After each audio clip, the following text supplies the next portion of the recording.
بسم اللہ الرحمن الرحیم اللہم صل علی محمد النبی الأمی وعلی آلہ وصحبہ وبارک وسلم تسلیما کثیرا کثیرا۔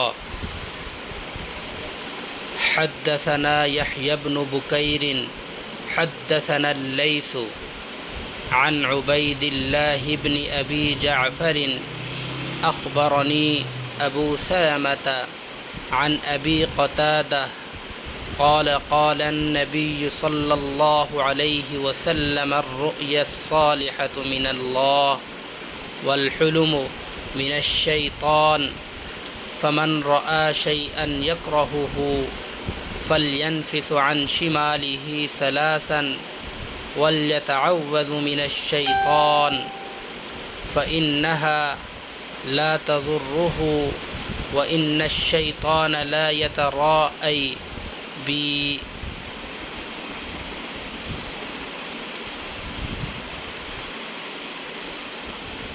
نبی کریم صلی اللہ علیہ وسلم کا ارشاد گرامی ہے، صالح خواب اللہ کی طرف سے ہوتے ہیں اور برے خواب شیطان کی طرف سے۔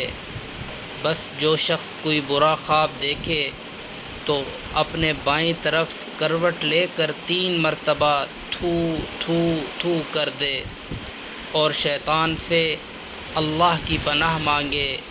وہ خواب بد اس کو نقصان نہیں دے گا اور شیطان کبھی میری شکل میں نہیں آ سکتا۔